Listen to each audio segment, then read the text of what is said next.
Bismillahirrahmanirrahim. Assalamualaikum warahmatullahi wabarakatuh. Perkenalkan, nama saya Resi Darina, Prodi PGMI, kelas E, Tugas Budaya Nasional Indonesia.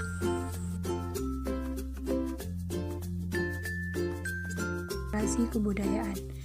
Yang dimaksud dengan penetrasi kebudayaan adalah masuknya pengaruh suatu kebudayaan ke kebudayaan lain. Penetrasi kebudayaan dapat terjadi dengan dua cara. Masuknya sebuah kebudayaan dengan jalan damai, misalnya masuknya pengaruh kebudayaan Hindu dan Islam ke Indonesia. Penerimaan kedua macam kebudayaan tersebut tidak mengakibatkan konflik, tetapi memperkaya khasanah kebudayaan masyarakat setempat. Pengaruh keduanya, kebudayaan ini pun tidak mengakibatkan hilangnya unsur-unsur asli budaya masyarakat. Penyebaran kebudayaan secara damai akan menghasilkan akulturasi, asimilasi, atau sintesis. Akulturasi adalah bersatunya dua kebudayaan sehingga membentuk kebudayaan baru tanpa menghilangkan unsur kebudayaan asli. Contohnya, bentuk bangunan Candi Borobudur yang merupakan perpaduan antara kebudayaan asli Indonesia dan kebudayaan India. Asimilasi adalah percampuran dua kebudayaan sehingga membentuk kebudayaan baru, sedangkan sintesis adalah bercampurnya kedua kebudayaan berakibat pada terbentuknya sebuah kebudayaan baru yang sangat berbeda dengan kebudayaan asli. Dua, masuknya sebuah kebudayaan dengan cara memaksa dan merusak. Contohnya, masuknya kebudayaan barat ke Indonesia pada zaman penjajah disertai dengan kekerasan sehingga menimbulkan goncangan-goncangan merusak keseimbangan dalam masyarakat. Cara pandangan terhadap kebudayaan. Kebudayaan sebagai peradaban. Saat ini, banyak orang memahami gagasan budaya yang dikembangkan di Eropa pada abad ke-18 dan awal abad ke-19. Gagasan tentang budaya ini merefleksikan adalah adanya ketidakseimbangan antara kekuatan Eropa dan kekuatan daerah-daerah yang dijajahnya. Mereka menganggap kebudayaan sebagai peradaban sebagai lawan kata dari alam. Menurut cara berpikir ini, kebudayaan satu dengan kebudayaan lain dapat bertandingan. Salah satu kebudayaan pasti lebih tinggi dari kebudayaan lain. Pada prakteknya, kata kebudayaan merujuk pada benda-benda dan aktivitas yang elit seperti misalnya memakai baju yang berkelas atau mendengarkan musik klasik.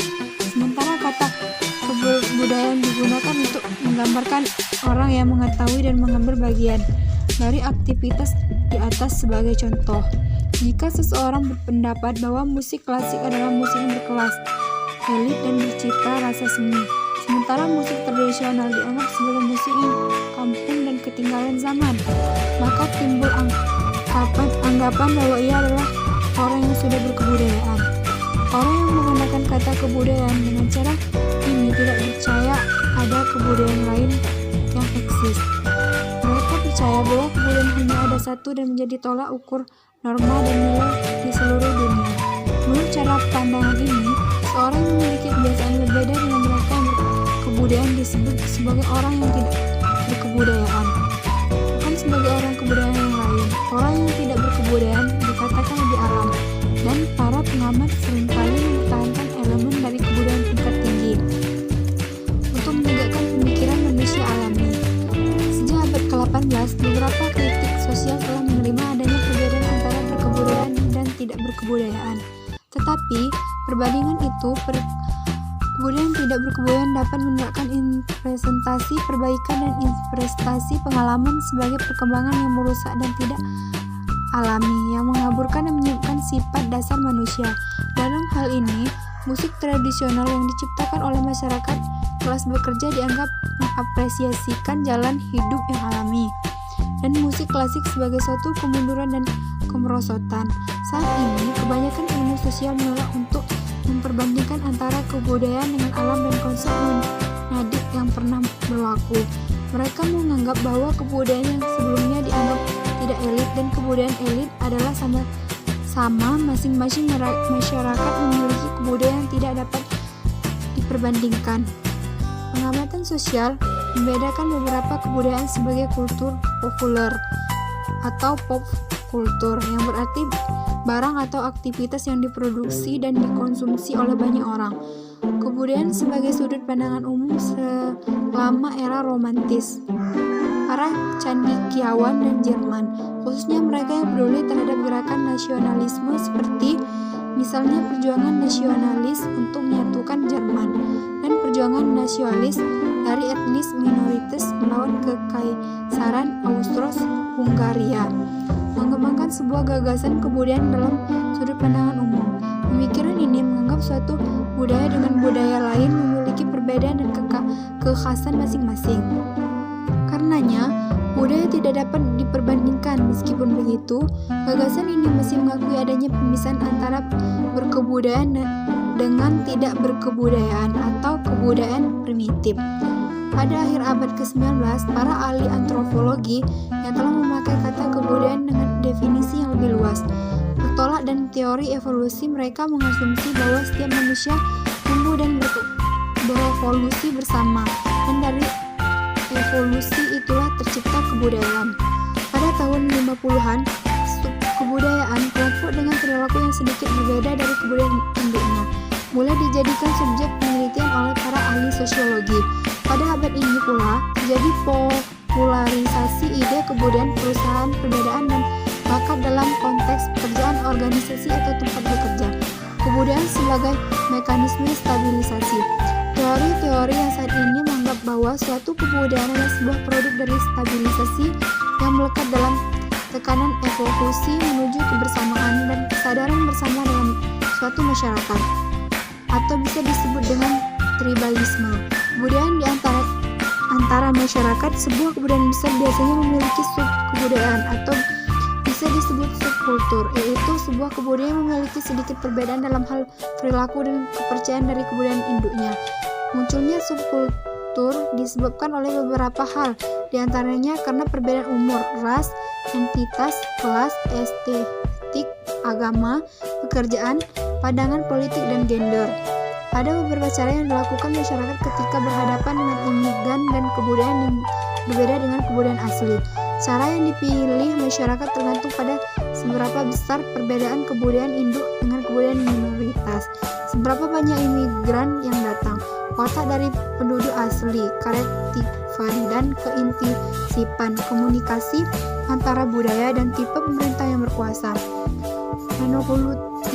Monokulturalisme pemerintah mengusahakan terjadinya asimilasi kebudayaan sehingga masyarakat yang berbeda kebudayaan menjadi satu, saling bekerja sama. Kebudayaan inti, sebuah model yang dikembangkan oleh Basan TV di Jerman.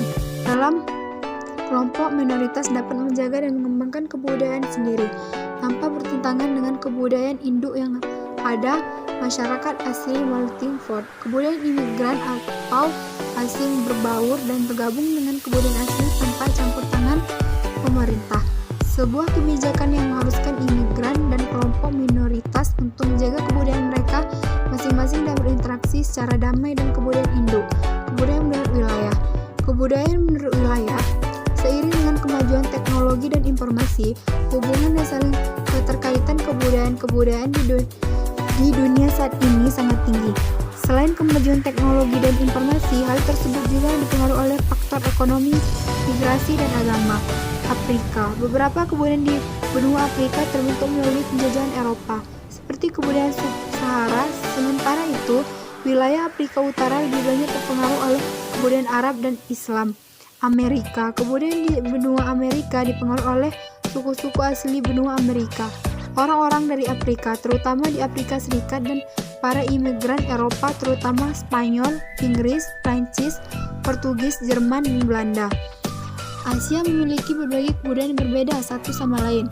Meskipun begitu, beberapa dari kebudayaan tersebut memiliki pengaruh yang menonjol terhadap kebudayaan lain, seperti misalnya pengaruh kebudayaan Tiongkok kepada kebudayaan Jepang, Korea, dan Vietnam. Dalam bidang agama Buddha dan Teosisme banyak mempengaruhi kebudayaan di Asia Timur. Agama Islam juga turut mempengaruhi kebudayaan terutama di wilayah Asia Selatan dan Tenggara. Australia. Kebanyakan budaya di Australia masa kini berakar dari kebudayaan Eropa dan Amerika. Kebudayaan Eropa dan Afrika tersebut kemudian mengembangkan dan disesuaikan dengan lingkungan benua Australia, serta diintegrasikan dengan kebudayaan penduduk asli benua Australia. Aborigin. Eropa. Kebudayaan Eropa banyak terpengaruh oleh kebudayaan negara yang pernah dijajah. Kebudayaan ini dikenal juga dengan sebutan kebudayaan Barat. Kebudayaan ini telah diserap oleh banyak kebudayaan. Hal ini terbukti dengan banyaknya penggunaan bahasa Inggris dan bahasa Eropa lain di seluruh dunia. Selain dipengaruhi oleh kebudayaan negara yang pernah dijajah, kebudayaan ini juga dipengaruhi oleh kebudayaan Yunani kuno, Romawi kuno, dan agama Kristen. Meskipun kepercayaan akan agama banyak mengalami kemunduran beberapa tahun ini, Timur Tengah dan Afrika Utara. Kemudian di daerah Timur Tengah dan Afrika Utara saat ini kebanyakan sangat dipengaruhi oleh nilai dan norma agama Islam. Meskipun tidak hanya agama Islam yang berkembang di daerah ini. Sekian materi saya. Jika ada kata-kata yang kurang berkenan, saya mohon maaf. Wassalamualaikum warahmatullahi wabarakatuh.